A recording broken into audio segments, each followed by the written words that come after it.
I was honored to share time in studio with Ryan and Sarah Woodland recently, and I'm proud to call Ryan a member of LoCo Think Tank and a friend.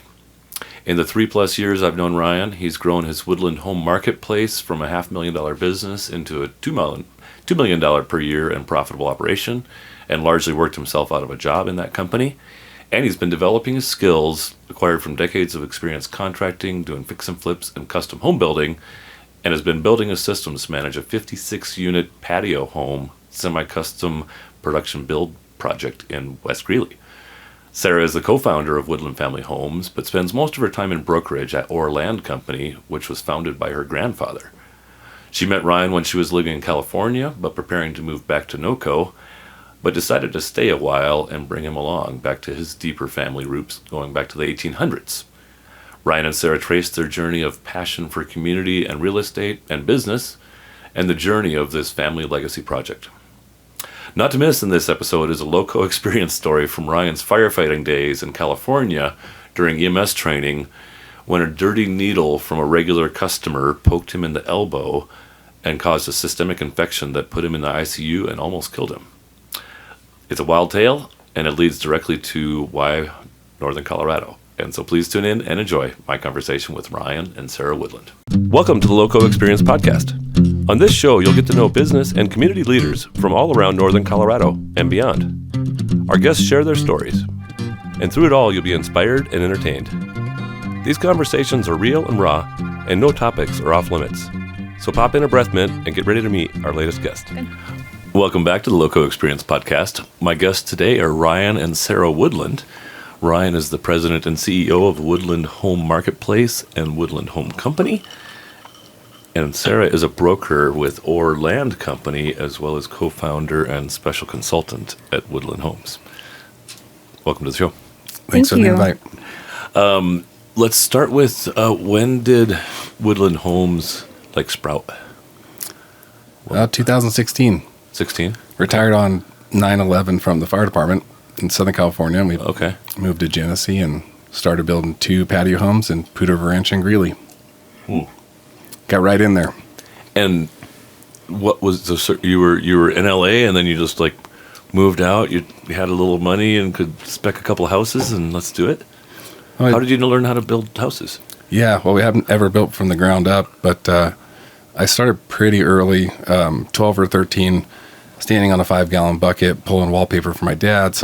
And then worked for him all through high school and started my own company at 18. So constantly in the construction world. Gotcha. And then always flipping house on the side with Sarah. While you were a fireman and you were design consultant, Sarah, as well as were you in real estate as well already? I was to a certain extent. I worked in commercial real estate right out of college, so I had that background. But commercial real estate was not my lane. Yeah. So I took some time off, but, worked with Ryan on our flips and then parlayed into residential real estate full time after. Cool. Let's set the stage a little bit for listeners. So let's talk first about Woodland Home Marketplace, because that was really your focus when you joined LoCo Think Tank, Ryan, now 3.5 years ago now? Yeah. Something like that? Yeah, a lot of that was for the group searching out your company that you founded. Was Woodland Home Company had at its ups and downs of gross revenue at some point 8 employees. It was really chaotic, multiple flips going on, and that was really poorly managed by me. But then the land development project that sparked Woodland Home Marketplace was a 146-acre farm that had, I think, 35,000 sheep in production at its peak. Okay. And it was an abandoned farm, so it was affordable and had water on it, but it needed a massive cleanup. Like somebody spending a whole bunch of hours tearing down sheep fence. It's been 4 years and $350,000 to get it towards presentable and saleable. Oh, wow. So, but there was a lot of really old wood there. Yeah. And as we took it down piece by piece and began to sell it to Front Range Timber, who was a past competitor that's no longer around. We've bought their equipment since. Oh, okay. And other retail reclaimed companies would say, hey, we have this. Right. And we'd sell that and go, man, this works okay. I wonder how much these guys are selling it for, though. Mm-hmm. Yeah. And it seemed a lot easier to earn than in the construction industry at the time, probably because we weren't acclimated very well, I think, to Didn't have your systems built enough. Yeah, exactly. So that brought on the staff, and then learning how to manage the staff. I was like, I just need to get some progress here. And that's why I sought out, Think cool. Tank. Yeah. Well, you made a tremendous change. I mean, you were busier than a 3-arm paper hanger or 1-arm paper hanger is that joke. But when you first joined, and now you've got Woodland Home Marketplace, really, like, you're spending 5 hours a week or something on that, or 10 or something, right? Yeah, it's really the team's really good, talented. They've, the revenue's not insane at 1.8 million last year, but it's triple what it was the previous year. Well, that's quite a bit. Not having to be involved and have it be profitable is a blessing in small business. Yeah. So it's been awesome. And have you sold through most of that sheep fence now then? Yeah. Or There's probably, I'd say, 5 or 6 53-foot flatbeds that left that farm. Okay. At a discounted price, because through that we began to learn the market, and now. So now you find other reclaimed wood and stuff like that. Yeah, at this point we're at the higher end of that market, so we found the best distributors for floors, beams, mantles, stair treads, exterior cladding, thermally modified products, and we just find who does it the best in the nation, and mostly broker the product, and then build custom products in the shop or manufacture to whatever the order is. Like semi-customized finishes, because you got this base stock. Yeah. Sarah, I want to ask you, what were you thinking when Ryan bought that farm?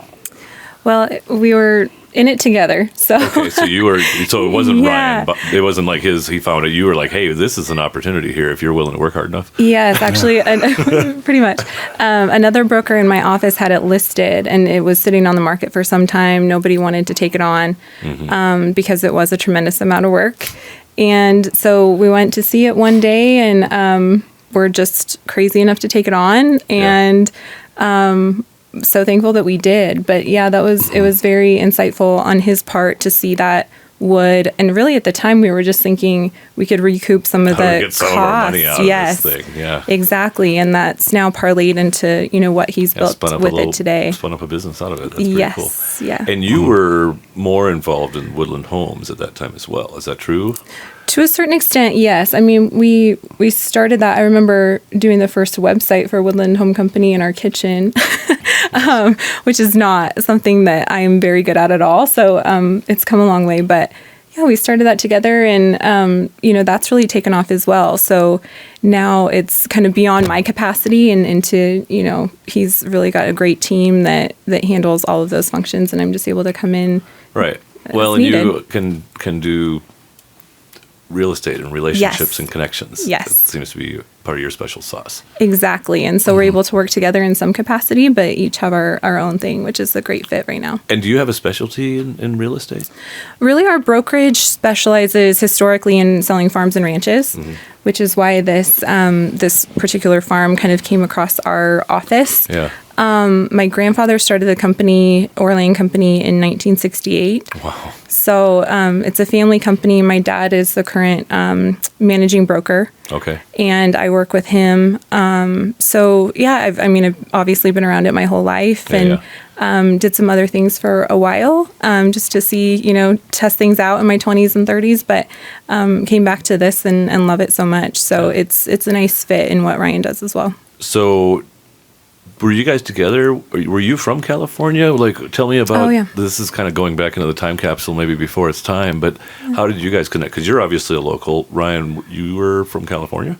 Or where did you come from? Yeah, that's interesting, because we're just spending time naming our patio homes and going back to both of our families' original history in 1874 and original settlers here in Greeley and Loveland and things of that nature. But yes, to answer your point, from the Greeley roots in 1874 to my grandfather in the military to San Diego, to my mother and I were born in Pasadena. Yep. My grandfather moved to,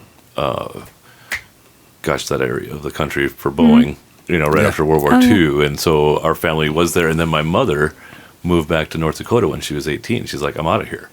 Which seemed pretty crazy to me all through my growing up years, but it reestablished us in those old family roots, kind of. And the family tree died in California and flourishes in North Dakota. Anyway, you brought your tree back. Yeah. So Pasadena. Yeah, and then I guess she was in San Diego for school, and I was up a little bit north, still Los Angeles County, Southern California, but we met at a country concert that I think was just last weekend of April here. Not Coachella, but Stagecoach. Oh, I've heard about that before. Yeah. And literally someone just bumped into her, and she had a beer in her hand, and she covered me in the beer. And I was just like, there's, better ways to meet somebody. And I was mortified. And the guy was just hammered. And I was like, well, you're a beer. And, we're young, single firemen with a bunch of buddies. I don't think she was looking to find anybody to date. Neither was I. And then he stumbles off, and she's like, oh my gosh, I'm so sorry. I'm like, well, let's go get you a beer. And then we because he didn't follow through. Oh, he couldn't even. He's not. He had no idea. Semi-conscious. Yeah, exactly. He was vertical, but not all the way He there. was loving life for sure. Yeah. And so, we went and got a beer, and then that was it. That was the end of that. Yeah. That was it. Was it for both of you? Like you knew after a week? No, it's funny. She can tell that part. For me, it was. I was like, oh, I think If I could land this one. Yeah. But I asked her, hey, I think we should date exclusively. And she was pretty much, no, I'm moving back to Colorado. I was like, oh, well, I guess that's that, Okay. Fair enough. And I don't know what changed. I mean, she could explain that part, but then she tells me a little later, hey, I'm going to stick around. Yeah. Something in me was checking on me and said, you should think about this Maybe a you minute. can bring him back to Colorado. Yeah. So, and that wasn't really the plan, but when we met, I was planning to move back. So I was honest about that. And then, I was thinking, what am I doing? This is a great guy. So I ended up staying in California, for another 5 years. Yeah. Cause I was 2011. I was brand new on the floor. I think it was at my first spot. So it's probably first quarter of, 2011, fresh out of the academy there for Los Angeles County Fire Department. Okay, so when you say you retired from the fire department, 5 years and a half. Yeah. Did you get a retirement after just that time? Yeah, well, I'm 39. When I'm 43, I'll get $343. See, Yeah. made the academy month, worth it. No, I think it was great being I out hate there. to interrupt this, but from the stories I've heard, California fire departments weren't hiring any white dudes at all for a long time, or would that just start after you were there, or what? Yeah, no, it took me 7 years and 32 tests, and I scored 98% 3 times, 99 and 100 once. So so they did make it difficult. Yeah. And I was on the written exam and getting a Band-A for oral exam. And some of that was because veterans received additional points, which I think they should. Yeah. So you can get a 97 and have +5 That to was part receive of 102. part of your qualifications. Yeah. But to your point, I remember vividly Pasadena Fire Department. They said they were going to hire 20 individuals.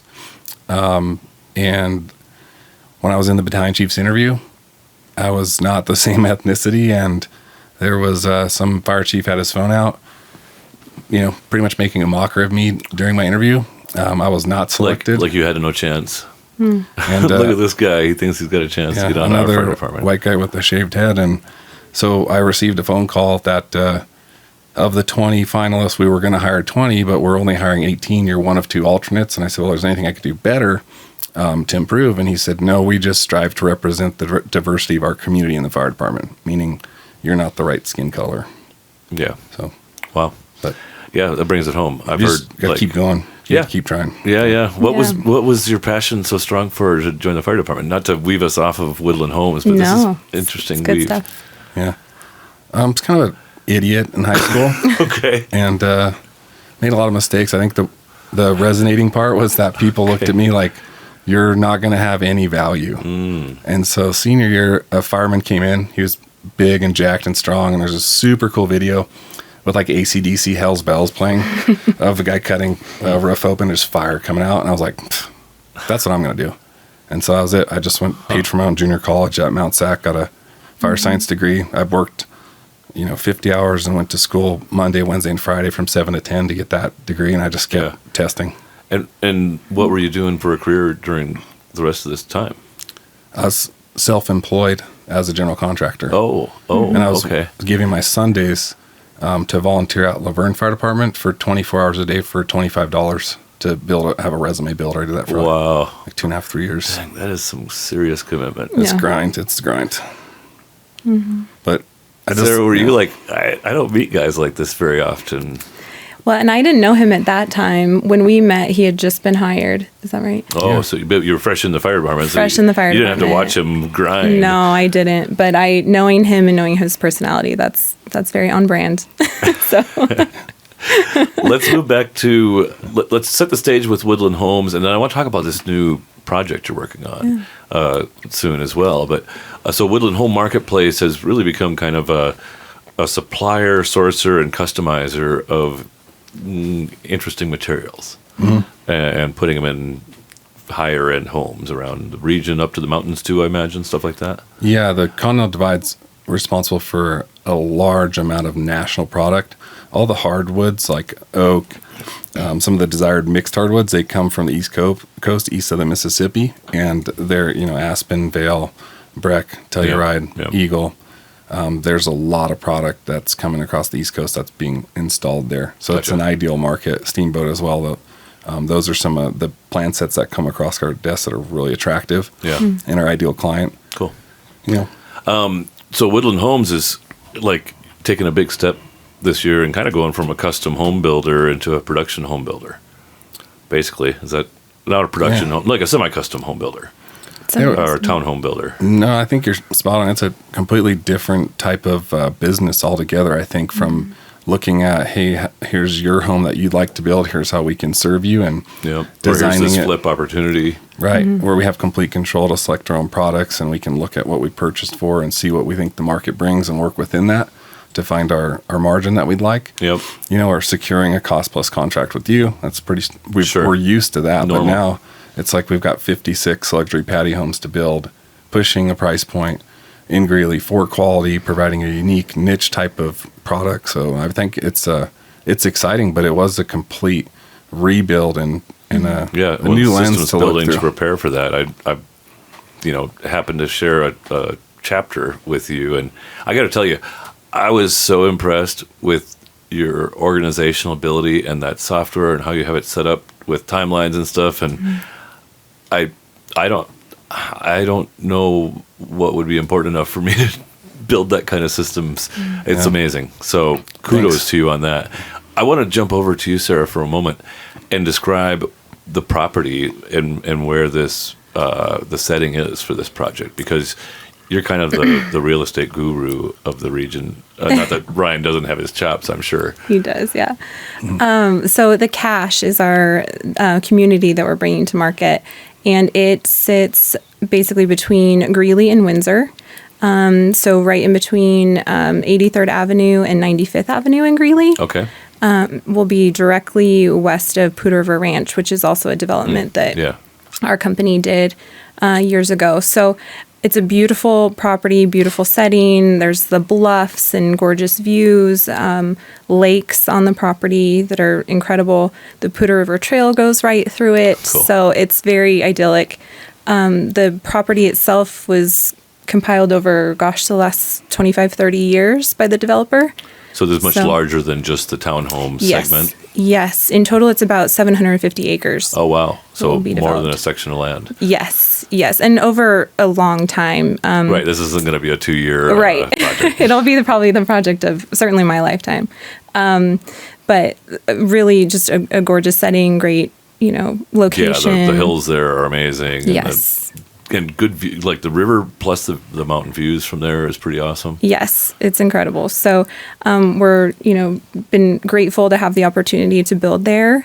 And really the goal is to bring in builders of, high quality really throughout the whole spectrum. So high-end estate homes to, townhomes and everything in between. Yeah. But really wanting to have a certain level of quality there. So is the Cache the whole big project? Yes. Is that right? Okay, gotcha. And then is there a name for this townhome segment here? Or is that they don't have special names? It's just the townhomes along the first stretch there. Well, the first phase is it'll be a combination of estate homes. So along the river, kind of, Yeah, well, along the lakes, but the river's right there as well. Yeah, gotcha. Yes. And so The we're lakes that keep you protected from the river. right. So we're referring to that as the Lake Reserve, Okay. which is kind of that section. I think that's addressed Waterside Way. Waterside Way, yes, is kind Okay. of the main road that goes through there. Okay. So that's the Lake Reserve, but that will include the patios as well as And that'll the be you estates. guys with Woodland Homes doing full custom homes, as well as other high-end builders. Yes. So we're working on compiling, we're calling it a builders guild of, we're hoping to target like 5 or 6 builders that are our preferred builders.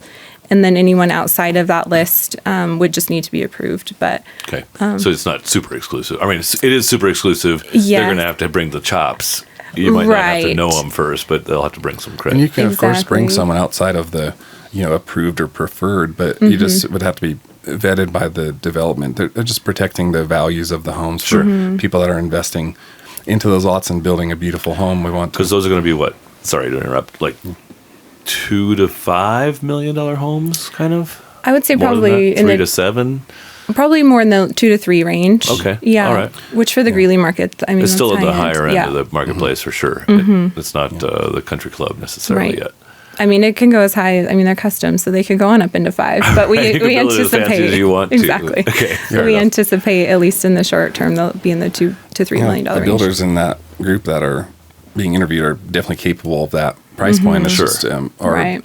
individuals, comfortable investing in that there. So we'll see.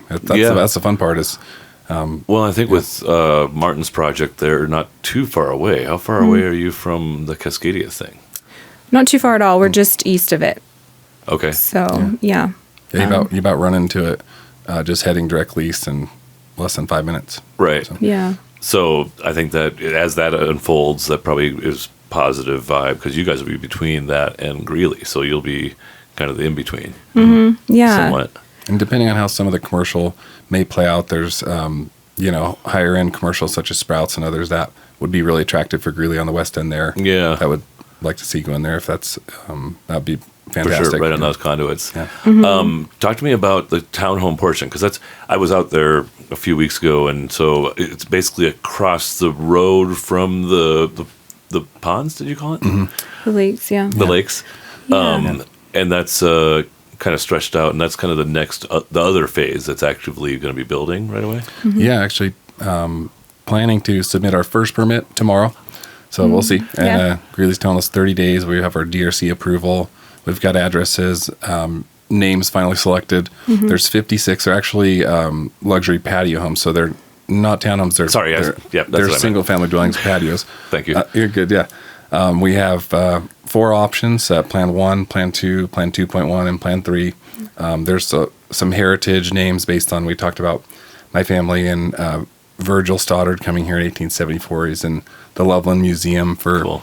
some of his things he's done with the Foote and Stoddard livery. And for example, one of the homes is named Cleveland because he had a building on Cleveland and 4th. Cool. And another one's named Sterling because he was known to have a sterling reputation in business. These neat, Yeah. kind of carrying that timeline along. But we'll have 4 different options, 2 being a ranch, 1 being a ranch with a story and a half, which involves a loft with a wet bar, a bedroom, and a bathroom. And then Fun. Plan 3 is kind of our largest square footage, approaching Sure. 3,000 square foot. Okay. And there's plenty of options in there. That's kind of a full family option. There's probably a lot of not retired, but going to retire in 10 years, and I don't want to mow the lawn anymore kind of stuff. Yeah. Is that Yeah. what we're talking about? Yeah. Absolutely. The landscaping is on the front elevation, and it'll be supplied and installed by Woodland Home Company, but it's completely maintained by the HOA. Nice. So if you want a lock and leave residence, this is about as good as it gets that I've seen there. Right.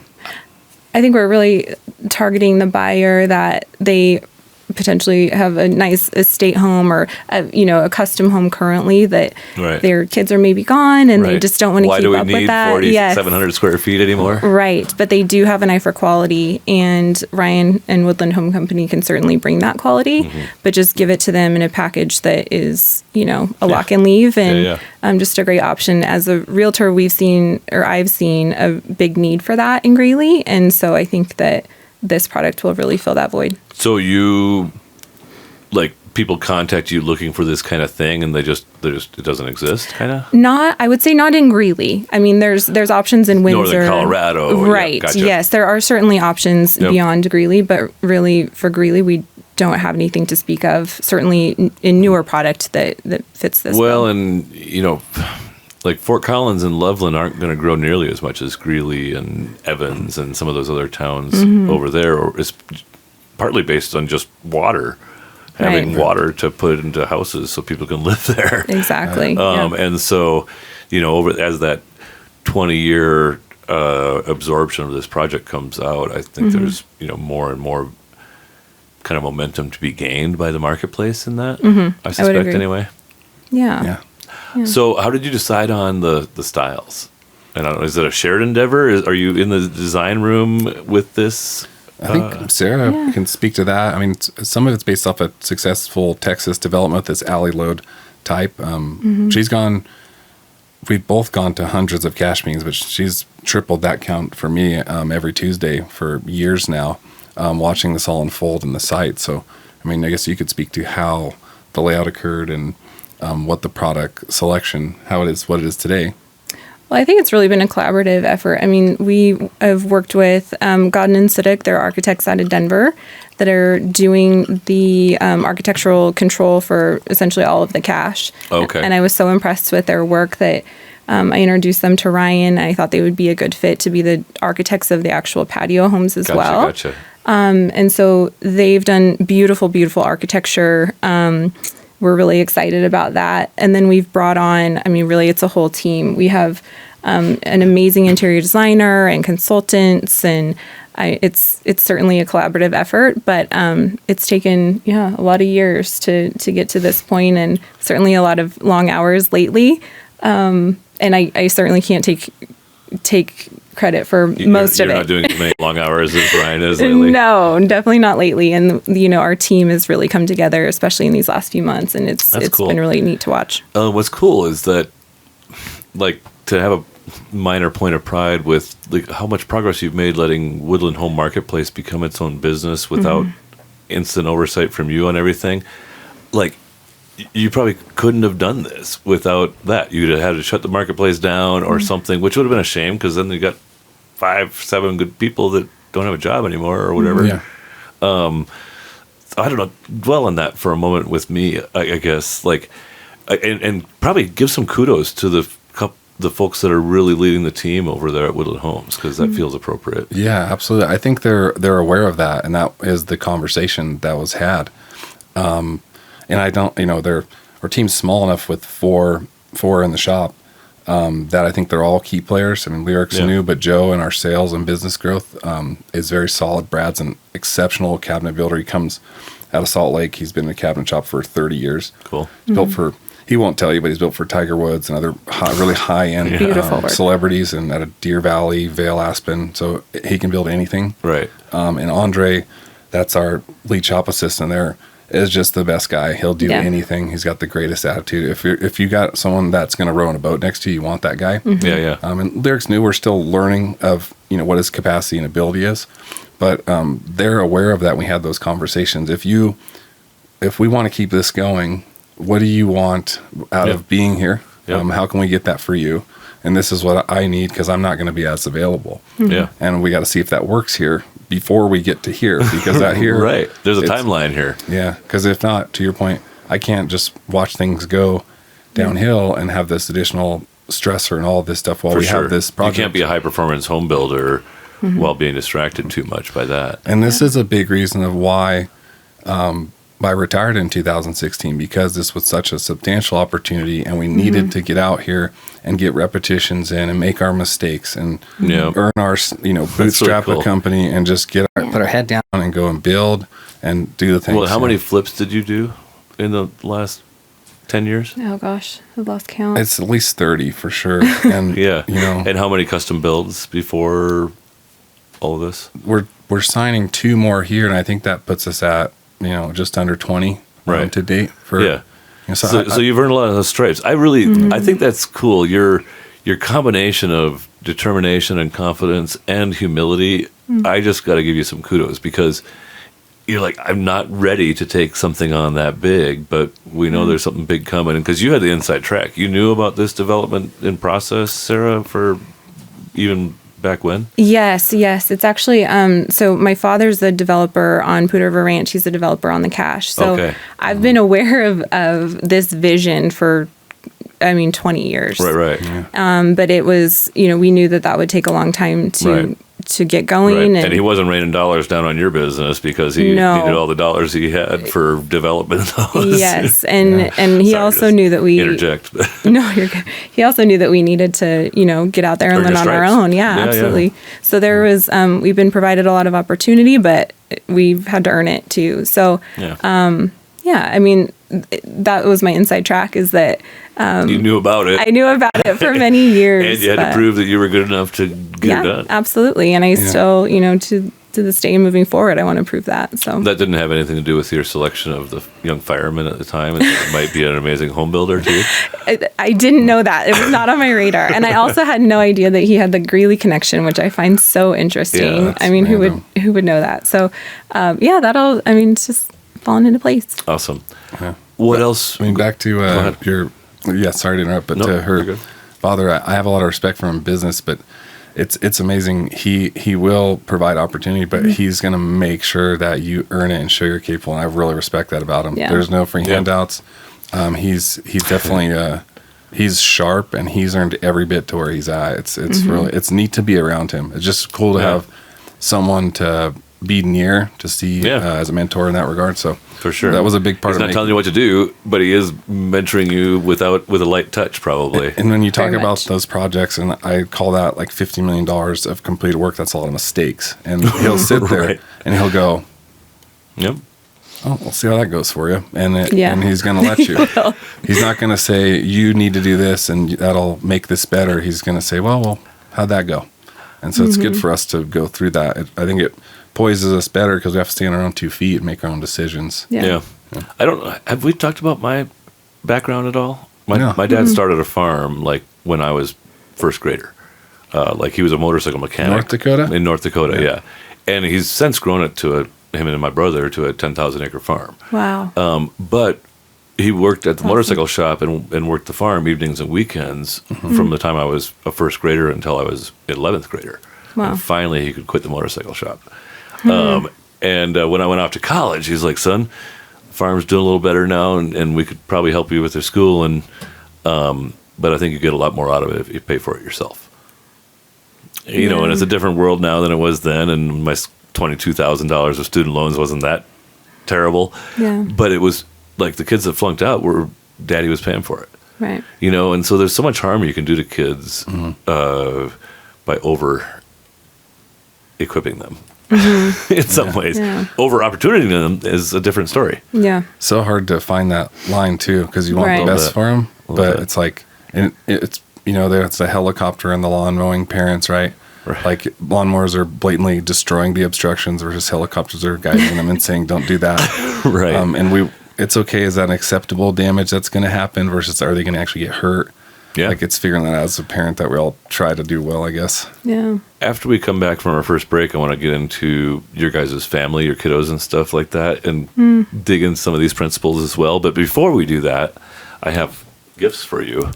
This is your custom LoCo Experience sunglasses, as well as this Crazy Ginger hot sauce. Thank you. And some old heritage LoCo Think Tank cups, and a note suitable for framing if I ever get famous, and a kombucha starter. Nice. And nice. I can tell you how to make it right now if you like on I air. would love that. Yes. So this is very good, by the way. It's very, very good. I'm glad you like it. So I've been making it as sun tea when it's warm enough, but otherwise you can just make sweet tea basically. And so what I do is I have 2 1-gallon jugs, a little over a gallon. They're like 132 ounces or something, so there's a little headspace. Okay. And you screen them with what's that stuff that's kind of like keeps the flies out and stuff like that? Like a mesh? Yeah, like a mesh thing. There's a certain word for it anyway. Okay. And a rubber band. But basically, there's a gallon of sweet tea.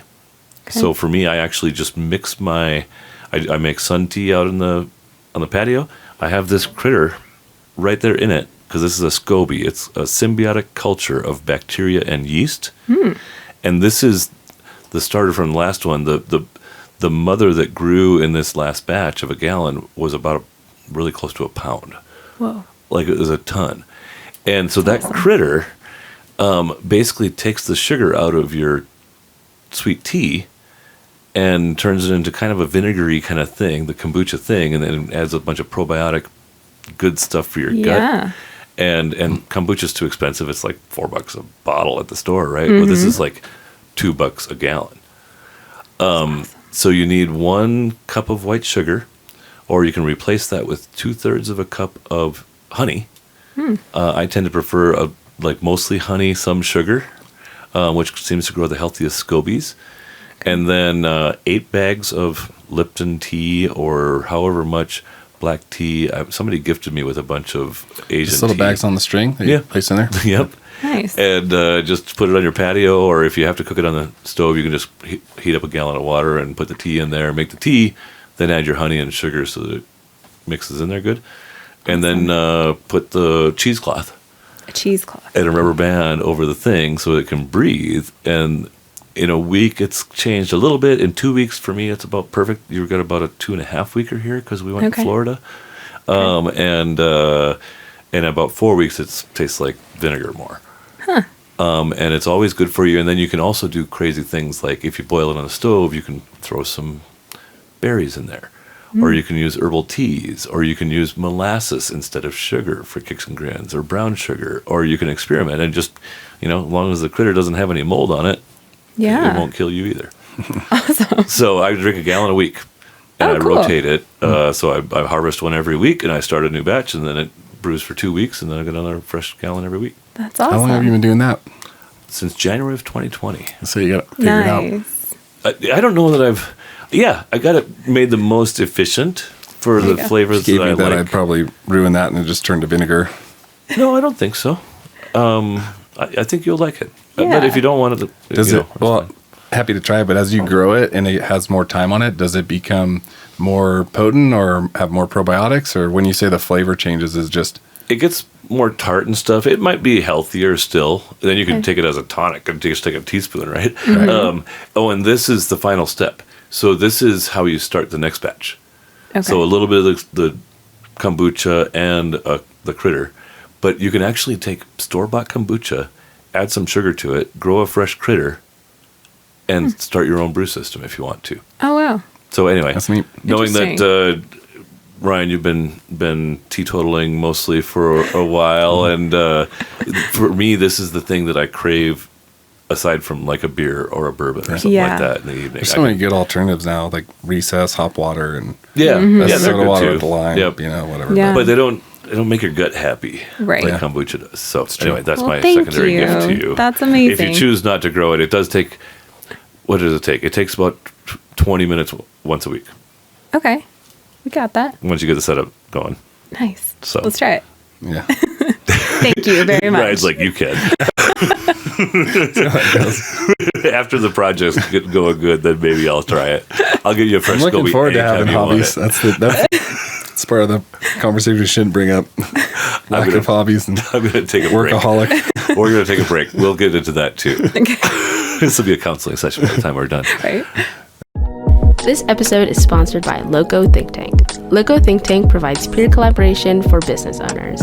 We build smart, safe places to help business leaders navigate every stage of the business journey, and we love what we do and who we do it with. Our model features give-back-minded business veterans in the role of LoCo facilitators, and we're always looking for abundance-minded individuals to add to our membership, facilitator team, LoCo community, or to feature on this podcast. Listeners of this podcast who go on to become members of LoCo Think Tank get their 6th month of membership for free. Just mention the LoCo Experience podcast on your application. To learn more, visit our website at locothinktank.com. That's LOCO thinktank.com. So when we jumped, we were kind of talking about kind of the facts on the ground right now, what the stage is. How many, like if you had your ideal situation for the rest of your play out, like how many townhomes could you build? You said you got first permit. You're going to put a few in the ground right away? Yep, we're gonna go for 4 or 5 here. Okay. We have a substantial line of credit with a solid rate, capacity for the team, where we start kind of being inefficient or having to deal with those issues, 25 a year.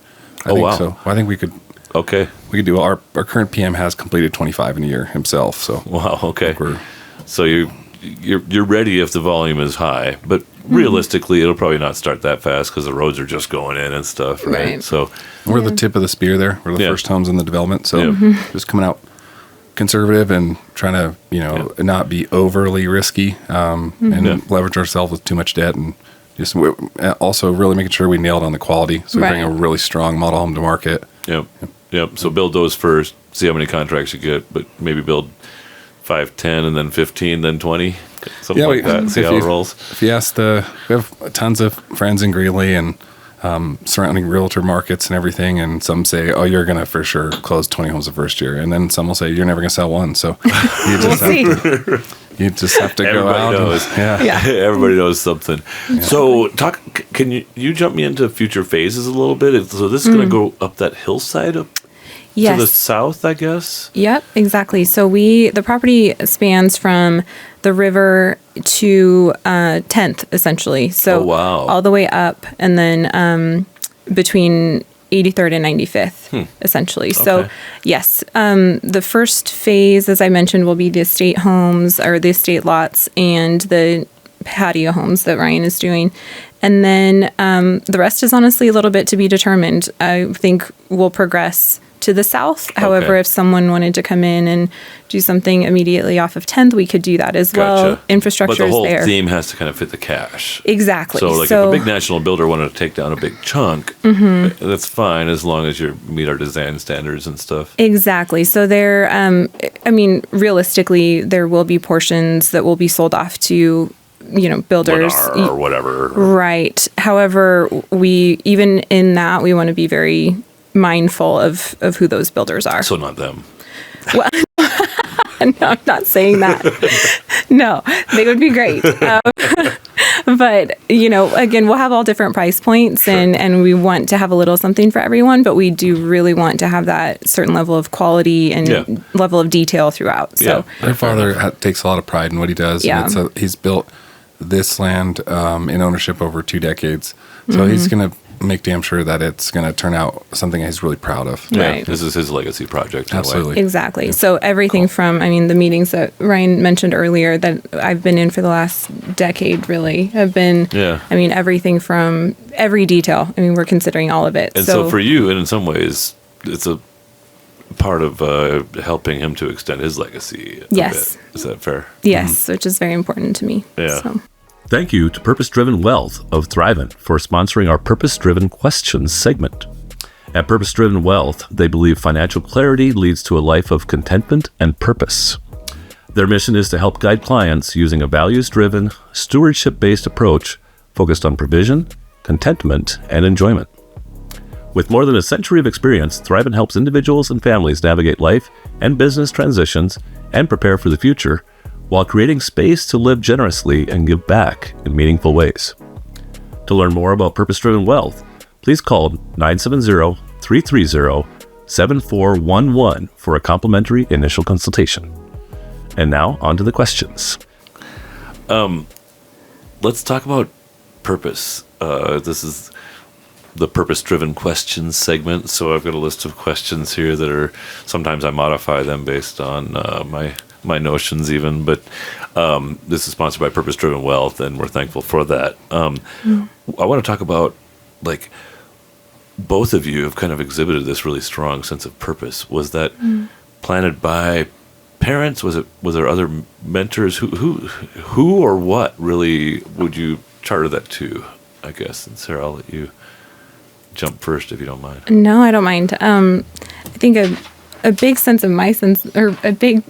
portion of my sense of purpose would be honoring my grandfather and my father that have come before me in this business and wanting to do a good job to, honor that legacy. Yeah. Of course, my family is my immediate family. Ryan and our son is, the most important. The most important, yes. So that's a huge, aspect of what drives me. For sure. Mm-hmm. Yeah, I was doing the math, and that's 70 years old company.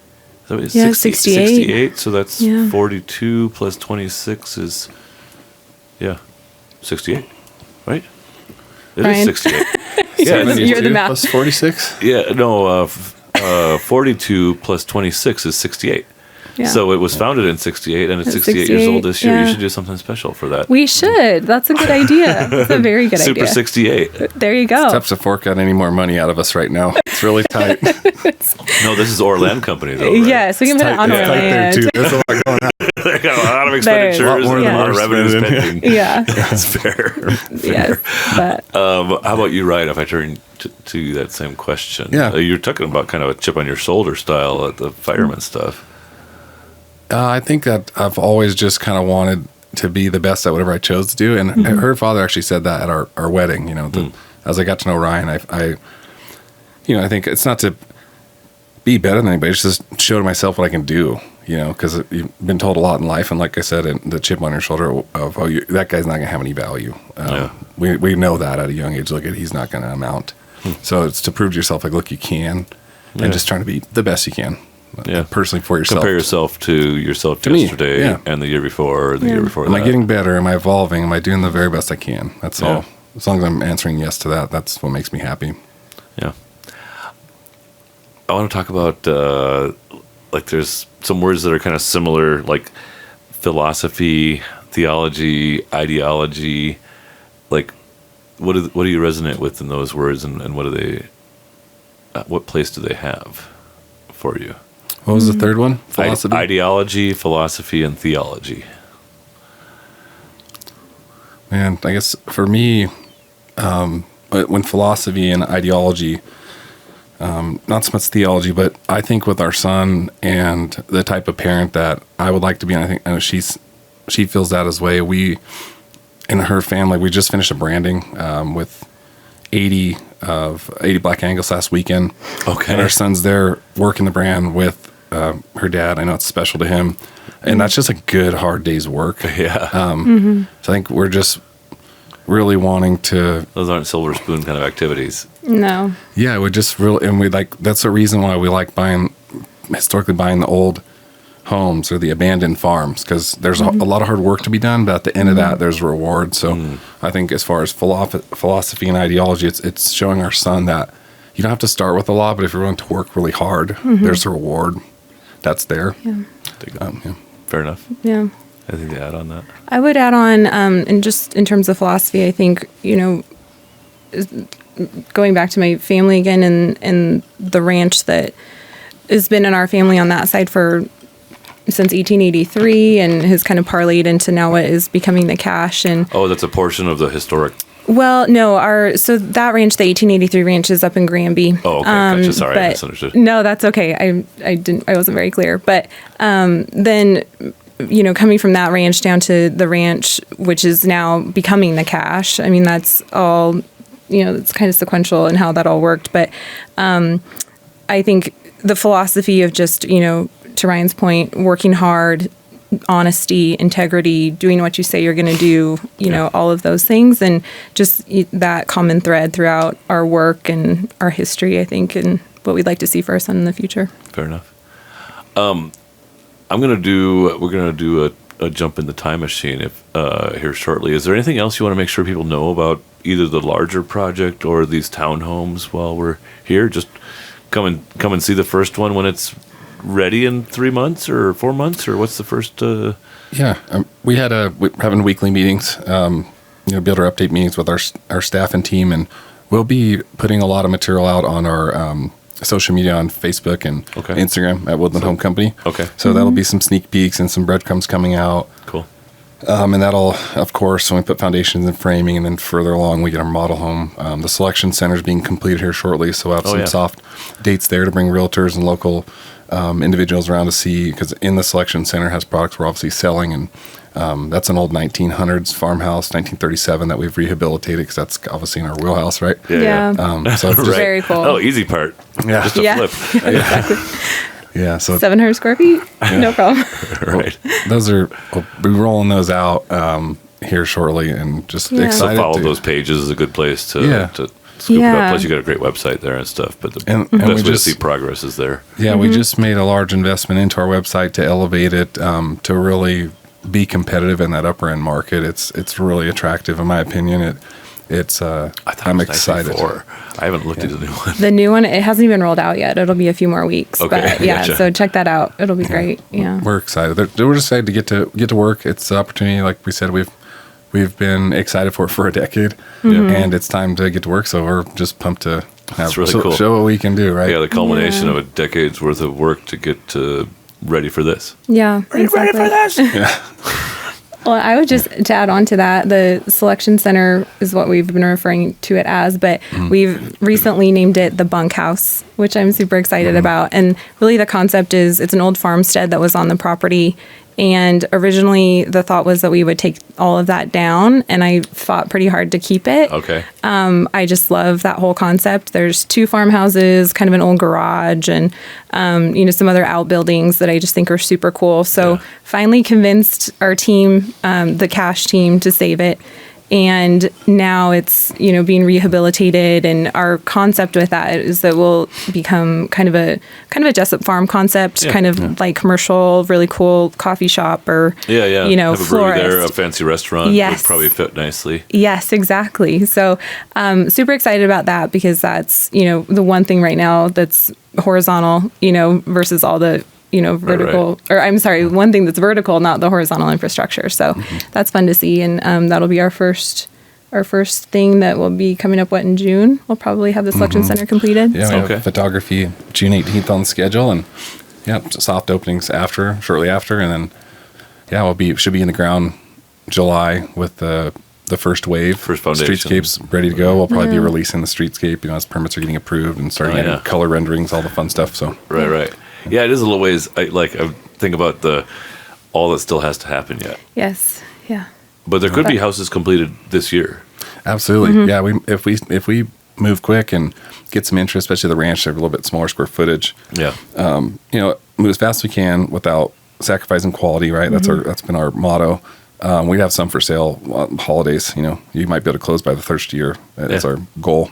Awesome. But Very we're cool. moving quick. So now we're going to jump in the time machine. We had a little flash of Ryan on a bucket stripping wallpaper, but otherwise we don't do too much about the early years, although we've had some hints from you, Sarah. But why don't we go, we're back to first grade for you. Okay. What was your circumstance in the world? Your dad was already in the real estate company. Was his dad Yes. still the owner of it at that time? You worked for his dad kind of thing? Yes, at that time, let's see. We were living in Greeley, and my grandfather would have had the Orr Land Company office in Denver. My dad had just probably around that time in the early 80s or mid 80s branched You don't off. have to say a whole I know. year. It's been a while. Mid-late 80s. Had branched off, and he was starting Orr Land Company, the Greeley office. Oh, I see. So So- he didn't. I mean, you worked probably with and for a while, but then he kind of had a chance to Yeah, right. spread his Yeah. own Right in wings, downtown Greeley. Right? That's cool. Originally, it was downtown Greeley, and it was he and my uncle. Both of my uncles were involved with the company as well for some time, and so he was with Orr Land there. And at the time, I mean, the real estate landscape was very, very different than it is now. Yeah. But he was hustling, and we were living ups and downs, and we were living in a little farmstead that is now Poudre River Ranch. Oh, really? So yes, Okay. that's the place I grew up on, and that old barn. It's not really so old, but the barn, that big red barn that's in Greeley, that was the barn at our home place. Oh, interesting. So yeah, If you talk to him about those days, when he'd answer his phone, they'd say, "Ed, what are you doing?" He said, "I'm walking around the parking lot looking for pennies." he hustled. Yeah. And yeah. was there? You have siblings? No. No, just only child. And was Only your child. mom working or just watching you? Yeah, no, she was working just as well. watching you, I'm sure that was a job. That was an undertaking. She actually owned Greeley Hat Works. Okay. Which she's since sold. When I was in high school, she sold it to Trent Johnson, who's the owner now. Okay. And he's taken it to a whole different level, which is really exciting to see. So they're both entrepreneurs. You grew up Yeah. in complete entrepreneurism, kind of. Yes, it was. Yeah, I never knew anything else. Sometimes they had a little bit of money. Sometimes they had almost nothing, and Yeah. they always worked hard. They always worked hard. And it kept getting better. I Yeah. suspect also, it was the case in my family's farm situation, Mm-hmm. but it just, you keep working hard for a Yeah. long time, and eventually it starts to come together. Exactly. Yeah. So they Mm-hmm. were very hardworking and really sweet memories from that time. Let's talk about you. Okay. As you go off to school, were you Mm-hmm. sassy? Were you smart? Were you athletic? What would your friends in first or second grade have said about you? Oh gosh, I Maybe don't know. Fourth grade, if that's easier. Oh, probably pretty sassy. I don't think they would have said I was very athletic. I laugh because our son, he jokes that he got all of his athleticism from his dad, which Right. is probably true. Mom, can you even catch? Yeah, I was, ornery, had a bunch of cousins. We'd run around. I was in 4-H showing Okay. steers and. So you grew up around close family, even though you were only child, you still have a Yes. family exposure and Family in stuff. Kearsley, right? Yeah, a lot of cousins that are very, very close in age and like my sisters. So Yeah, cool. in some ways I feel like an only child, in some ways I don't. But And how did you find school? Was that fun, easy, annoying? it wasn't necessarily easy. I had to work at it, but yeah, it was, It was what it was. It was what it Part of the was. Kind experience. of something I had to do, but Fair. yeah. Ryan, let's drop down to you, first grade Ryan. Same circumstance. You have siblings as well? Yeah. Or do you have siblings? I have two younger brothers. Okay. There's a 3.5 year gap from the middle brother, and then the youngest. I'm 39. He's 20. It's 2000. You were 13, I think, Yeah. when he was born. Yeah. I was 10 when my youngest brother was born. Yeah. I'm also the oldest. I was Okay. somewhere in high school, I think. Yeah, sophomore or something. My mom goes, "Hey." Hey, by the way, Hey, guess what? So we joke with him about that. But yeah, so first grade, I went to I was really blessed to go to a private Christian school, and I thought that was great. I think the education system there was awesome. Always into sports, okay. so I was always outside. Yep. I was kind of grew up in the genre where, where all the BMX bikes were lying around. That's where all the kids were. Right, So right. Just You get just back find 'em. before the lights are off, kind of thing. Yep, totally. And just always outside doing things. My family always had German Shorter pointers because my dad was always into pheasant hunting. Oh, my cool. uncle still has a interesting. pheasant hunting company. Oh, really? Yeah, just north of the Mexico border there. Oh, wow. So we always had a ton of fun dogs to hop in the pool with. Okay. So you weren't the city kid that I was imagining growing up in Pasadena. You were out Yeah. doing stuff more. Yeah, always Yeah. on a bike. I would, past first grade, I'd ride my bike to the paintball store to go work on paintball guns for free so I could get paintballs to go play paintball. That's awesome. Because we didn't, my parents we were successful middle class, but weren't abundantly living by any means. So Yeah. I could have money for food, but Was your dad a contractor already when you were a kiddo? yeah, Okay. he did a lot of wallpaper work. He's really, really talented at that. Okay. Very detail oriented. My mom worked for AmeriQuest during that really successful period of those bad loans, and so she was up there with. I think that company had an offering of $66 billion and later sold for 12 or 13 billion. But it was going. Wow. So I was kind of typically the last couple kids get picked up at school because my parents are working hard, saying Yeah. just trying to live that American dream out and Yep. do the things. But we always had gifts for our birthday parties and Christmas presents on the tree, Yeah. so we were blessed. And you ate beef at least once a week, Yeah. Yep. By no means struggling, just Yeah. fortunate. Yep. And we got along. Typical. My younger brother would always tattle on me. I was always trying to jump off the roof or run my bike into the pool. Right. So he was the middle one that was Yep. getting along and but always telling on me, so I always got the spankings and he never got one. But Yeah. just I never really got any spankings. I have a younger brother, 2.5 years younger. But I convinced him to try to get a good run for it one time and try to pull the tree down with his bicycle. Oh. When he was way too young for me to do that. Yeah, I was kind of cruel. and you have well, the oldest can be. You have two, you said? I have a sister too. Oh, gotcha. Okay. So 2.5 years younger brother, and then a sister 5 years younger, and then a brother 10 years younger.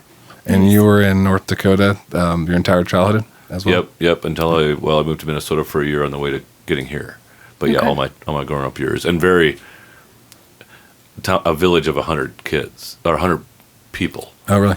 Right. So it was like, a 6 square block kind of area plus the 5 miles around that if you wanted to ride your bike that far. Yeah. Yeah. So Cool. very much free range style as well. Both of our cases, because it was cultural for our families at least, and in your case, they were so busy they didn't have time to try to worry about you, worry Yeah. about yourself. Just kind of had to figure out.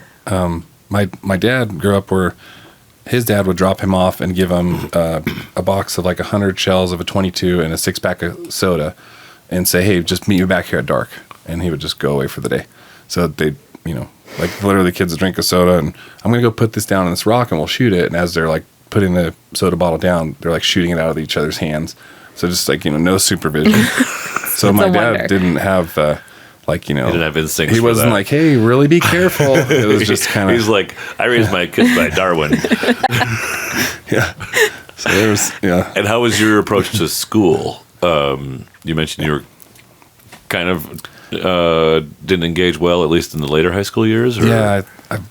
I went from the private school, we started to do well in basketball. We won the 6th grade national championship. Oh, wow. And pretty exciting. the school awarded us for that. And I began to go to summer camps and was kind of winning So little your things. basketball stood? And started that way, so I started selecting which school I would go to, and I picked a school. San Dimas had a really good, really tough coach, but really good. And so once I got there, I don't know, I didn't really, I don't know what really happened there. I just wanted to play basketball and didn't care for school, or want to do okay. anything but school. There wasn't any family circumstances necessarily, nothing like that. It was just No, didn't have the friend group, just you were focused. My dad was pretty conditional. If you're doing well in basketball, then everything's Then I great. love you. Yeah, and so, as long as that was going well, things were really good in that regard. But I just was ditching school, not wanting to go. Class was boring. I don't know why that really. Looking back, I don't know why that was like that, because Yeah. I really applied to college and did really well because I had found my path. Right. But I think I was just kind of wandering and like fitting in. I think high school is generally like a competition not of unusual. like, yeah, like. Yeah. You were competing at one thing, it was basketball. The Yeah, I don't know school if thing didn't matter or whatever. And I was in a brand new school where I didn't know anybody, and they all came from there. Like everybody, you were like a brand new kid there. So I don't know if I was maybe acting out to try to get along or fit in, but and I got a lot of attention from people in school for the basketball stuff. So it was easy to. Were you? I'm guessing you were big early. I was 6'1", or I was 5'1" and 110 pounds as a freshman. I was 6'1", 180 junior year. Holy crap! Yeah. yeah. Grew a foot in 2 years. That's funny. So I tell people I was Kurt the Squirt. So Yeah. I was 4'11" in 7th grade, and then at the end of 10th grade I was 5'1". So I grew nothing in 4 years, and then by the end of high school, 2 years later, I was 6'2". Wow. Yeah. So I grew a foot and an inch in 2 years. Sounds like you did this. You did it It actually- 1 year, 2 years. 2 years. It We actually- both grew a foot in 2 years. Wow. I don't know how you did with it, but it blew me up. It tore my tendons up. Yeah. Oh yeah, my knee. I had a lot of pain. And awkwardness. But I didn't like suffer. Yeah. Oh, so you were a little guy when you were in the national champion team as a 6th grader. You were still just a little shaver. Yeah. I was point guard. Interesting. Oh yeah, so that's hilarious. Yeah, I was kind of the same. I went from point guard to having to try to be, a forward. Exactly. And for me though, I blew up to 6'1" and 132 pounds. So I didn't get any mass, and so then I got all these kids pushing me around. I can't even really play anymore. I can't dribble effectively because I'm so tall and dorky, and I can't body up downtown. So I quit basketball. Yeah. Anyway, I digress. I probably should have. This show isn't about me anyway. So yeah, you kind of talked about kind of that season, and then finding that. Do you know the name of the fireman that came and talked at your school that set you on fire? No, I wish I did. Yeah, Because that's cool for him to know. Yeah. It would be. I'm sure. Because he's doing that off duty, and I made sure I got a great buddy, Leo Alvarez, and we worked at 26 in La Puente, and we'd go on our time off and we called them show me's. We'd go up to the school and go to the little kiddos. Hey, we have to put your turnouts on in 60 seconds. We'd jam our gear out, have a race, and do all these things to show the kiddos the gear. And he'd put the helmet on, and we made sure to be reaching out to the community on our own time. I know he did that. He wasn't getting paid for that. Right. So I thought that was pretty neat, just to be like, hey, you know, each one teach one kind of thing. Like you've established yourself in a good position. This is a great paying job in Southern California. There's San Francisco, although it's the highest cost of living. Those guys make $280,000, you know, pretty easily. And LA County would pay $150,000 to $250K is reasonable for sure. 10 years ago.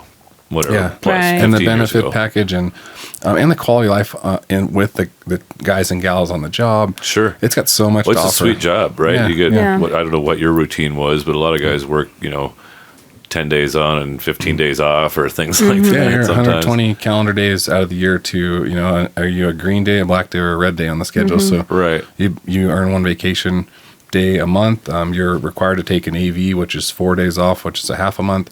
So it's got a lot to offer for quality of life. And so the fact that person or that man, had that established for himself, and it's like, I'm going to go here to these high school kids and try to give back. I thought that's pretty neat. Pretty cool. Worked for me. I mean, who knows, to be honest? Yeah. You have what's It's a big called turning point. moments of impact. You look at what would I have continued to do with partying or whatever else that would have just, what could have ended up? Would you have drinking, drove, and hit a family or something, or have made a life-changing decision? Yeah. That really trued me up to, getting out of that. While we're still here, tell me about your family's faith background. Were they actively engaged in church and stuff to send you to a private school? My mom grew up Catholic. Okay. My dad's side's very complicated. My dad's father is a very interesting individual, from a bare knuckle boxer in Canada to a pastor. Oh, and then interesting. to a painting contractor. Okay. He would cross country ski across these small villages in Canada to go preach the word. And Wow. that really had impact on my grandmother on his side, and she became atheist. And I'm not sure of my dad's true belief, but I know that his two brothers are atheists, and because it was hard to watch their father do that. But my mom had a strong Catholic background. I think she was like, no, we're putting him in here. Okay. And so I'm thankful for that, because I'm Christian. I love, that part of my life. And I think there's really great values in the Bible. And when did that come, or did it come back around for you then? When I was in high school and I was being an idiot, I just decided to go to a church that I still love. It's Christ Church of the Valley in Covina. Okay. And I just said, I'm going to go here. And that's where I met Jeff Fines and Dane Johnson, who pastored our wedding. Oh. And still talk to him today. Oh, Dane that I've had on a podcast? Dane Johnson, I don't know, he's from Southern California. Oh, that's a different guy, probably. There's a Dane Johnson here in Fort Collins that's like an operations interesting. and systems building Yeah. nerd. Oh, Anyway. no, different one. Hey, Dane, wherever you are. Yeah, and Jeff Fines was a basketball player. I liked his message. He held you accountable for your behaviors, and he found the good in the Bible, but also held you accountable to what we shall not be doing, but without being, is still Presbyterian, so it was accepting, and this is a place where everyone's welcome, because there's certain parts of Christianity personally that I feel like was, Christianity has this thing like everyone's being judged. I rejected Christianity for a lot of my growing up years because of that notion. Yeah. And the church I've fallen into is kind of more Presbyterian. I guess that's part of why. And that place was kind of like, hey, look, there's an easy thing to consider here. There's God who's perfect, God, Christ, the Holy Spirit, and then there's us, and we're all the same who are not perfect. And I think, well, that's an even playing ground to understand. We're all just trying to be better. Yeah. Cool. Sarah, I'm going to bounce back to you. Okay. You're a teenager. What's your lifestyle? What's your circumstance by now? Are you still steady in school? Nothing special? Let's see. Time I'm a teenager. Yeah. So elementary school. You're setting your pointer towards San Diego soon, which is a big step for a girl from Greeley. Yes, perhaps. That's true. Let's see. Elementary, I was in Greeley. Then I shifted to Platte Valley for a short time. Okay. Which is in Kersey. That's where my cousins were, so I wanted to be with them. And then started playing club volleyball and got to be really close with some of the girls. Okay, so you're athletic. At least enough for volleyball. At least enough for that, yeah. And you left out the skating when you were younger. Oh, gosh. Oh, that's a different story. We're talking about high school now. Where did did skating come in?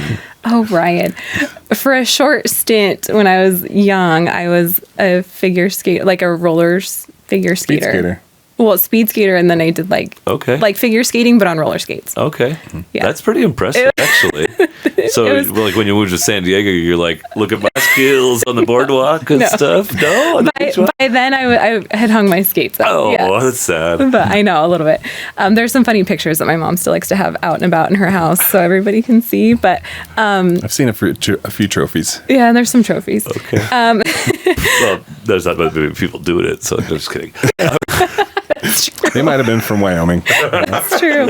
No, my poor mom, she would, take me to these skating competitions all over, like in Nebraska. Really? And well, yeah, man. because you had to go a long ways to You find the did. next closest group of... Yes, it's true. Skaters, yeah. I don't even know how I fell into that. So but- is this... I want to know more. Okay. So this is like figure skating, like my nieces do up in North Dakota, but it's on roller skates. On roller skates. Roller skates. Yes. Okay. Yes. Okay. So I don't know what, I'm sure that there's What's like an it called? official term for it. I I don't know what that would Okay. be. Just figure skating. See, I know about regular roller skating and I know roller derby. Right. And I'm a big fan of that, but it doesn't look like you're qualified. Really. You're not crazy enough or big enough. There's But a you're whole probably fast. I don't know. there's a whole sport, and I couldn't really speak to it today. I have not done it for a long time. It was a but season. It was Well, a season. Thanks, Ryan, for making sure. Yeah, I thank knew you. about that. Thank you for bringing that up. In the pictures, you look really young and really fast. That's Yes, all I was. Thank you. Both of those. I was actually pretty good at it.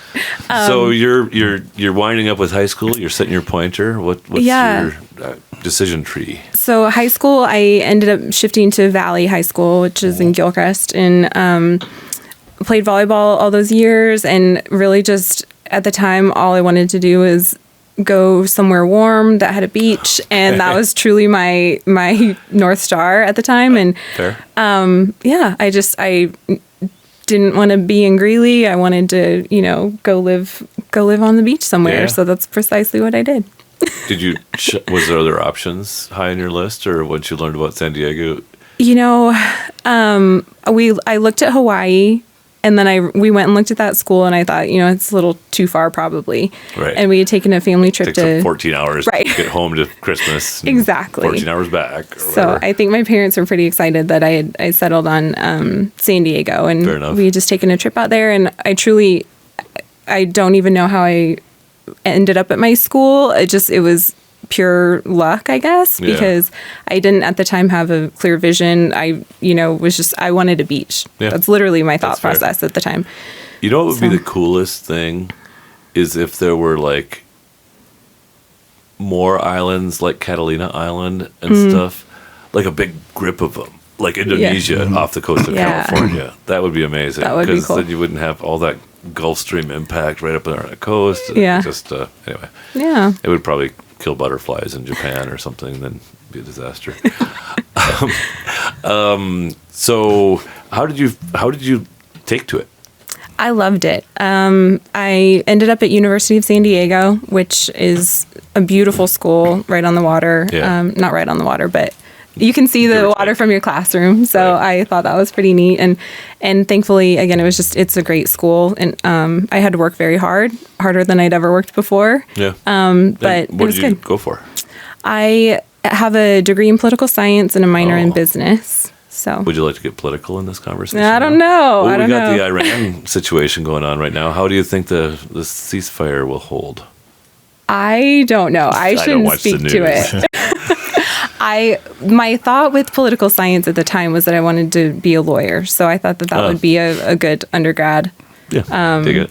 And then by the time I finished my undergrad, I was just so burnt out on school. I never followed through on that. Not that people care about me in this podcast necessarily, but Of course they do. yeah. So in high school, after I quit basketball, I had more time and chorus because I was a kind of a hoodlum too for a while. So, but I had like 3 study halls 2 days a week and 2 study halls 1 day a week or something like that. Anyway, a lot of study halls. So I consumed every Newsweek, every U.S. News and World Report, every Wall Street Journal, every Popular Science, every Popular Mechanics. Like I read every article in every one of those magazines. And so when I got to college and took a political science 101 class in my third year or something Breezed like that. I was through like, oh my God, I don't even like I'm just going to read my magazine in this class. Anyway, I digress. It was an interesting, like I was such a novice about any part of the world because I grew up in a 100-person village. Right. But I knew about the big world. I just didn't really know about the intermediate sized world, like what a college. I thought I was going to be dumber than all the kids at college because that was where the smart kids all went, and I was just from this village. Anyway, Interesting. I digress. That's my experience with political science classes. Period. It's been a while for me, but yeah. Ryan, you got your pointer set on trying. What was it? Fire tech? What did you say? Fire science. It's an Fire associate's science. degree. Okay. So there was a kind of a wandering path at that time of, what's There the wasn't most, like a clear. Yeah. I mean, You didn't need a bachelor's degree necessarily or anything, but it it could was help. something to pursue, but it wasn't necessarily the top tier item. Yeah. I think looking back, which I didn't like the EMS side. I wanted to be on the fire truck and Yeah. fight the fires and Yeah. use the chainsaws. The guy cutting the hole with the fire coming through, that's what I wanted to do. Yeah. I wanted to be on the hose line, going in the building on fire, not putting the Band-Aids on. I thought that was not... Or dragging people out of mangled cars. And stuff. using the jaws of life. Right. Or I'll put the fire out if the vehicle's on fire, but I don't want to put Band-Aids on. And realize that when you get there, 80% of call volume's medical. And the most direct path in California, which is a dual function firefighter, which is EMS and fire, would be to get into the EMT seat as soon as possible, Gotcha. get your minimum hours, and go to paramedic school. Gotcha.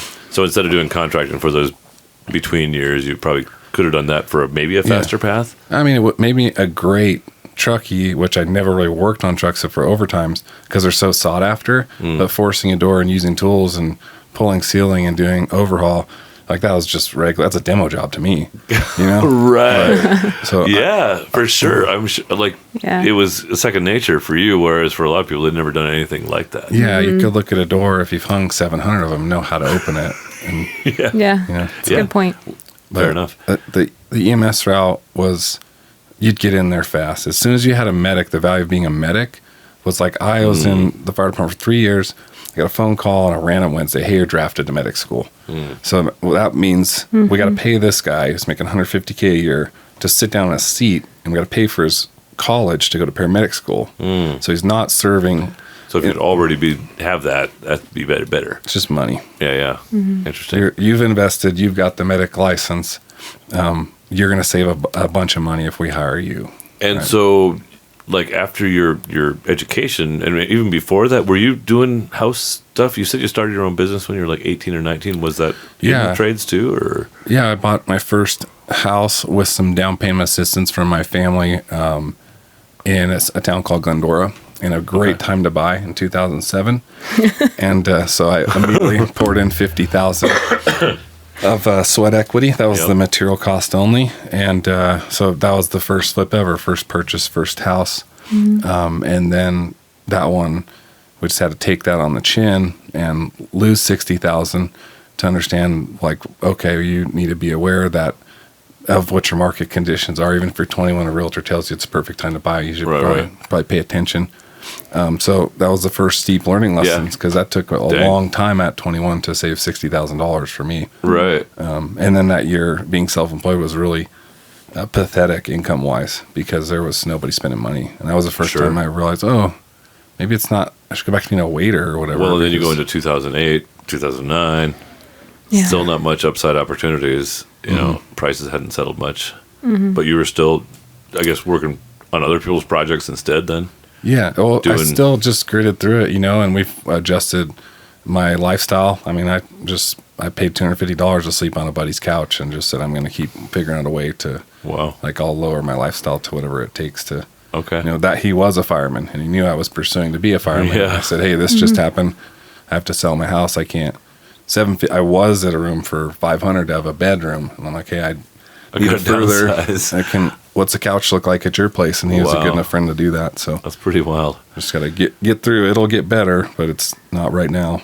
Yeah. So financially, that was your low point, probably. Yeah.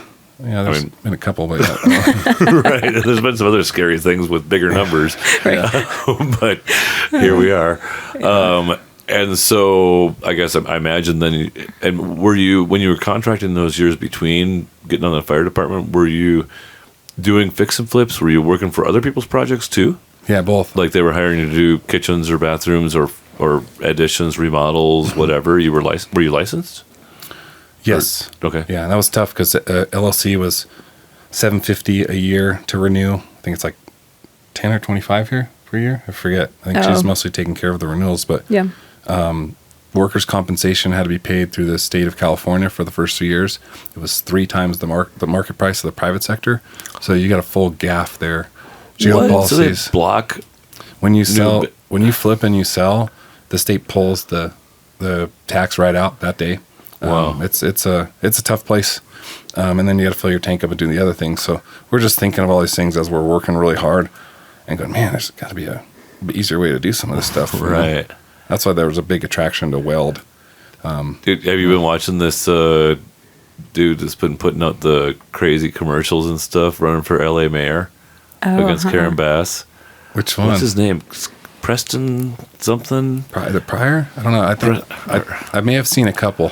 Anyway, apparently he was on Rogan the other day. It hasn't come out yet, but he's running for LA mayor, and he's just like, he basically put this huge commercial of like the let them eat cake kind of theme going, and that's the bureaucrats and the politicians. I haven't been able to rebuild my house that I lived in for 25 years. And all these just different things. Let you suffer. And I think he's going to win. I think the Republican or independent or whatever he's calling himself is going to win the mayor's race in San LA. Bernardino sheriff. He looks like he's got a really strong following. I don't know. I think that place, the weather's so beautiful, but there's so much that's so difficult. Even I have buddies that they're like, I know, man, you just have to look the other way. But it's tough. And if you're rooted like we were there, it's a really big decision to change everything, because you're just like, oh, you want to make $200,000 a year and then just go to nothing? Yeah, you're a fireman. You're on the inside, right? You're an insider. People work 7 years to try to get on the inside track. There's 70,000 people that applied for that job this year, guaranteed, if not 90,000. Yeah. Right. That was a big change. If you didn't have this to come back to, and I know it's been a while now, but do you think you would still be there? Or do you think it would have moved by now through COVID Nation and the craziness subsequent? I was always kind of had a hard time with certain aspects of being an employee and some union things. So I was not necessarily... You were an ideal recruit in some ways anyway. Necessarily the fire department. I have nothing bad to say about that. I think it's amazing in general, but I don't know that I was always suited to be an employee. So I'd rather take the risk and the stress or the pressure. Whether you moved to here or some other place. Because I kind of I'd be early and provide first relief, and then maybe take last relief. And I started thinking, I feel like a 26-hour fireman, and the person that's taking first relief and showing up late, he's a 22-hour fireman. We're getting paid the same. I looked at, what if I can hang one door per day and it's $200 per door, but I can hang 10 doors, that's $2,000. What if I can hire 10 people and they can hang 10 doors per day? And I just started thinking, like, that could be 100 doors. I know where this goes with where my cost of living bonus is and what my quality of life be, which is great. But is it worth, which decision will you think of and, will be haunting you by the end of your existence? So count your regrets more than your losses. Yeah. Sometimes. And there's been nightmares and stuff like that for a few years where you're like, oh man, this was not the best decision. But also you look at the upside and some of the better times and maybe things might be headed. And you're like, hey, if we just keep going, it'll work out. So I want to talk about your kids. Do you want to talk about your kids? Sure. You have one? We have one. Just one? Okay. One. So, and no more coming? Don't know? No, I don't think so. Unless it's a surprise. Right. Right. There's always that. Okay. I'm sorry. For some reason, I thought you had a pair. But who is this? Weston. Weston Woodland, yes. Yeah. He's the sweetest. He's 8 years old now. Okay. And so he catches the ball better than mom. Oh, absolutely. Yes. He's a little athlete. So takes after dad. You know everything we do wrong. So that's good too. But he loves, we got him in every sport. Basically kind of a couple years into this entrepreneurial adventure. And when did you guys get married, if I may? 2013. Okay. So you had a few years of childlessness as well to get to do all the fun stuff together. Yeah. Yep. And then we moved back here in 2016 and Weston was born in 17. Yeah. So, yeah. Cool. It was meant to be. It was. He was a native Coloradoan now. Yes. Yes. And how would you describe, let's call it first grade Weston, and now he's probably like a third grader or something? Second. Second grader? Yeah. Okay, so he hasn't changed much since that first Well. grade time, right? You know, he spent a lot of time growing up in the ranch and farm. Like he'll help feed the cows. He's branded. Yeah. He's got a horse named Brownie. He's getting comfortable on him. Cool. So Yeah. some of those philosophy and ideologies. So he's a little still- free range still. Yeah. So I think that he's got a really kind heart. Yes. And he's not afraid to get in there and work. And, you know, he wants to contribute.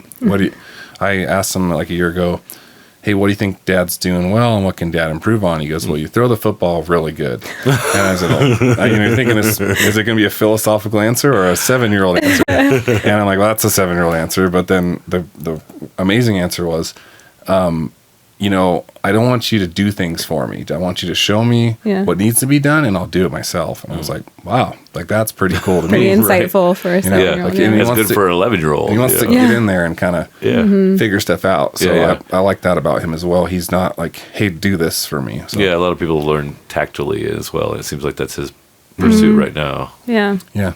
So before we get into the LoCo experience, I've got a couple of distinctive opportunities here. We've got our crazy ginger hot sauce that you were gifted a bit earlier, and I've got some chips here available. I made a baby one for you, Sarah. Okay, if you'd like to thank you. try it, it's that one there. This one here. Okay. Yeah, that one there. Ryan, that's a moderate one for you. If you want the big one, you can. But Moderate's just fine. this is a delicious sauce put together for us by Matador Mexican Grill. And ginger is a predominant ingredient, as well as fresh garlic, habanero, peach, and bell pepper. And a touch Okay. of ghost pepper. Nice. Oh.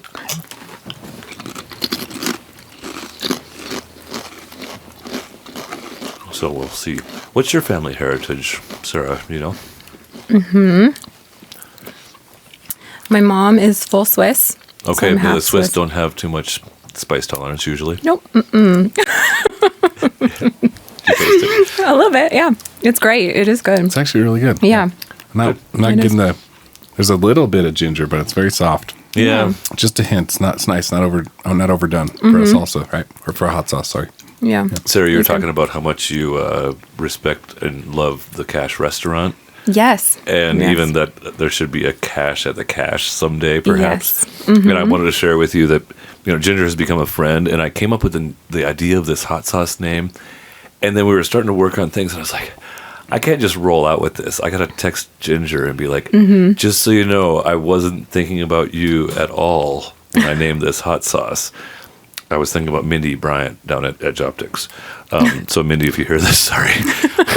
But I did throw you under the bus so that I could make sure my reputation with Ginger Graham stayed good. There you go. But, and Ginger, if you listen to this one, I'm going to introduce you guys one of these days. I would love that. Yes. And any tasting notes? I like it. I've never had a hot sauce with ginger, but like I said, it's not overwhelming where it takes over. Yeah. And I think the heat's good. It's not.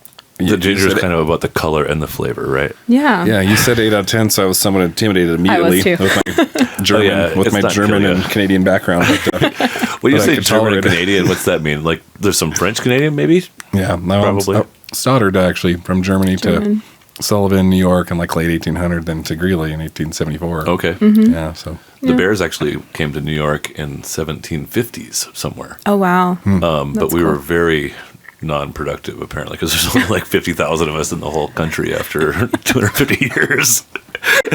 So, anyway, I digress. It's an English surname. Ryan, would you like to try the Whiz Cal? yeah. This is the featured spirit of Seed and Spirit Distilling. Thank you, Seed and Spirit Distilling, for the spirit sponsorship.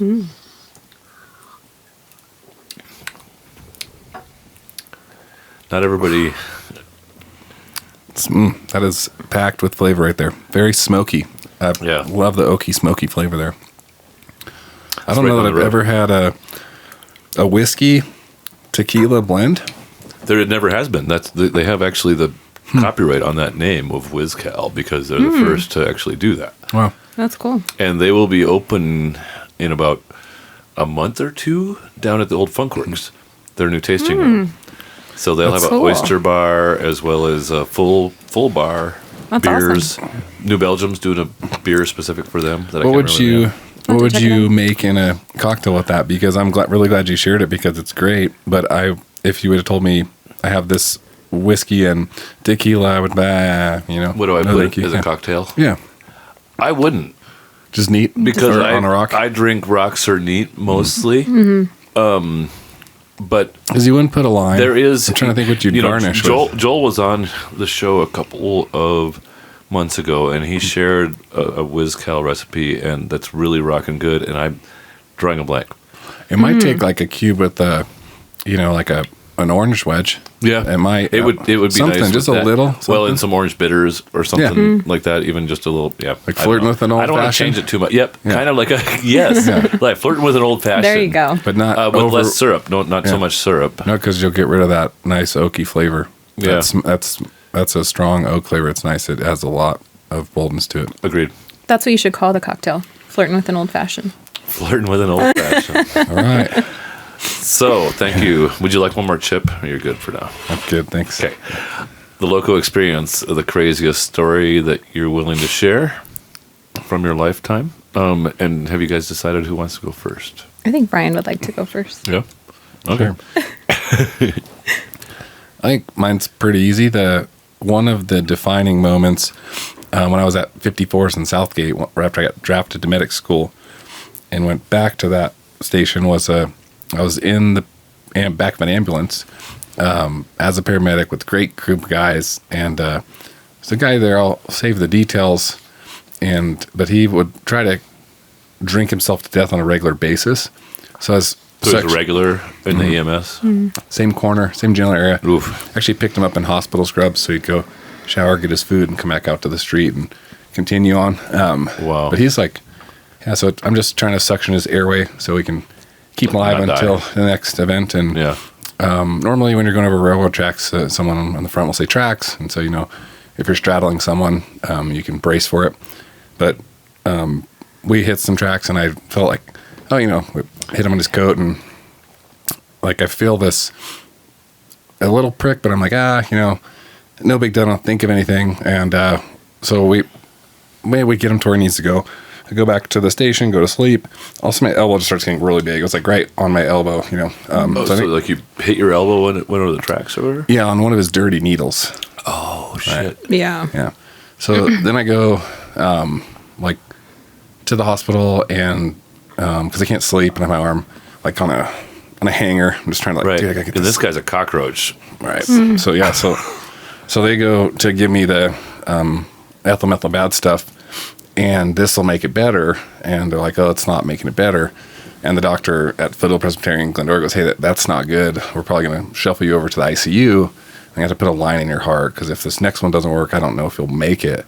And I'm like, I'm 27. This is stupid. But like you said, Holy shit. the intensity The level of of the toxicity. resistance that Yeah. he had. He's so resistant to so much bacteria and everything else. So the critters that were like attacking him were like MRSA, super yeah, bacteria. MRSA, Yeah. VRE. Those are like child's play, which would put us out. Wow. So, but that. So what happened? So you go to ICU. And he gives me a medication that makes me profusely sweat. And then within 72 hours, I'm ready to go back to work. But it was really, the experience was being able to hear someone tell you at 27, if this doesn't work, I'm concerned that we have about 24 hours. Or this is going to go systemic, you're going to become septic, it's going to infect your heart. Holy shit. And I'm just like, man, this really got aggressive quickly, didn't it? Right? So that was probably, To think about the danger that is Yeah. faced, and frankly, in all those, like, what do you think about Skid Row or whatever, like, or what LA has become in a bit?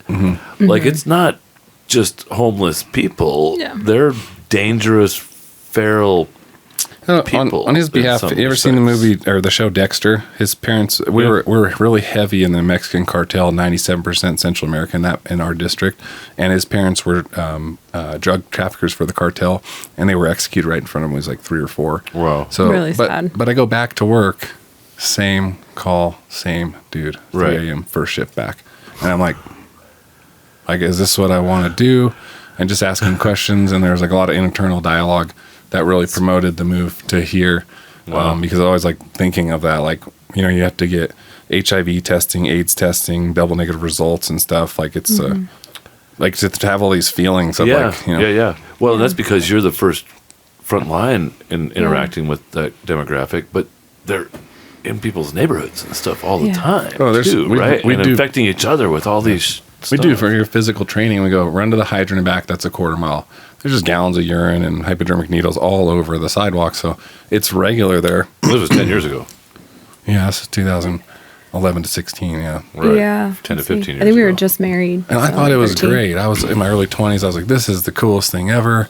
I'm like in the stuff. This is where all the action was at. We had 170 fires a year. Yeah. You're running anywhere from 12 to 20 calls a day. I mean, it's a blast. Wow. Like, but you know, that thing, hearing that, and I could be HIV positive for the rest of my life, or Right. you know, and then getting married, and where do we want to have kids? Right. You know, that just was something that resonated with me. Thank you. That's a wild, like, it was quick, right? 3 days later, you were back to work. Yeah, thank but God. Damn near died in the meantime. Yeah. Still have to get double negative results for the test, so you're not like out of it. But Yeah. you feel good. You can work. Wild. You know, Can you top that, Sarah? No, I should have gone first because mine will be super boring now.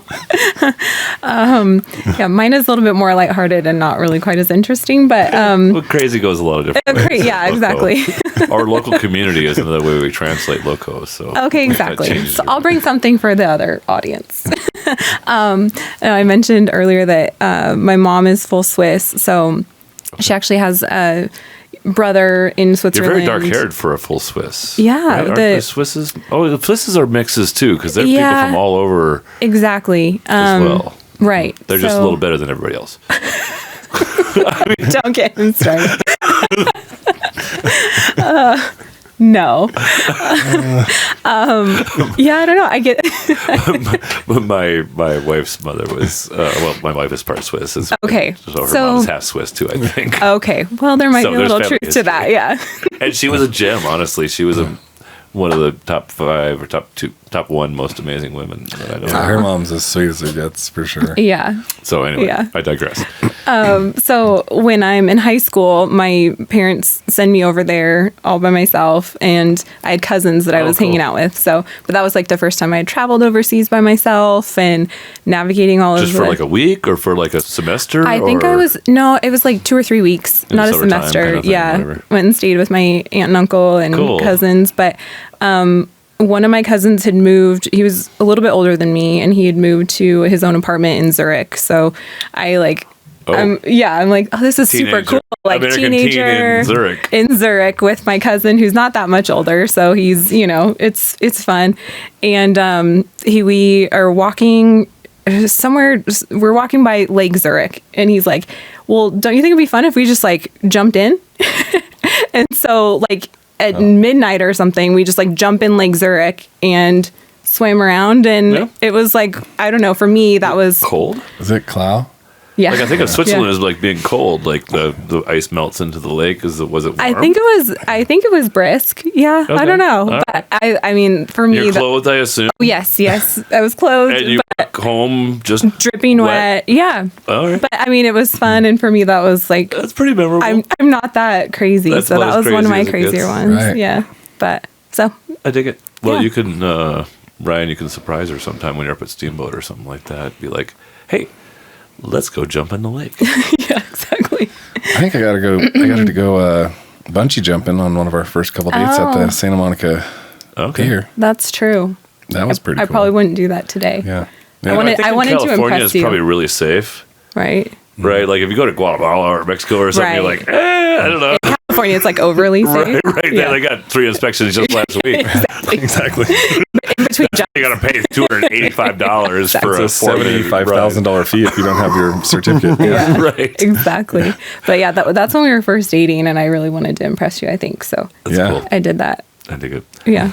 Well, for our listeners, go follow Woodland Home Company on your Instagrams Yeah, or thank you. whatever, Yeah. and go check out the home center. Sometime come around, or the the bunkhouse. The bunkhouse, yes. Sometime in late June or so, it should be ready to go. Yes. And you can kind of get an idea of what you could have down there. Absolutely. We'll plan a couple events. We don't have dates for those quite yet, but we're getting there. So definitely follow for more information. We'll release some info on the socials that'll have all that definitely. There's been, to the previous point, there's just been a lot of moving parts. We just solidified names. I think done so much in so fast a time. So which has been great. apologize. It's really fun to have that opportunity, like I said, and try to make the most of it. We're just giving our best shot. I just can't wait to get into the ground. So we're excited to get to this point where we're can show what we can do. And I think that we're really excited to build something that's maybe heritage related instead of maybe nothing against the national and that large production setting, but we're local and we're bringing a local product. So that's kind of what we're hoping to bring. Unusual, frankly. There aren't that many local builders even taking on a 56 patio home type project It'll these be a days. So nice blend. Yeah. Well, Godspeed you too. I'm really proud of you, and I look forward to seeing those things springing out of the ground and going fast. Thank you. Thanks for having us. Both of us. Thanks, Kurt. Godspeed. Hi, this is Kurt Baer, host of the LoCo Experience, and I wanted to let our listeners know that beginning in June of 2026, we're going to be releasing podcast episodes on Wednesday mornings instead of on Saturdays. So we've tested Saturdays for a while. Honestly, we were better on Wednesdays before, so we're heading back to that, and I hope to see you there every Wednesday with a new episode of the LoCo Experience.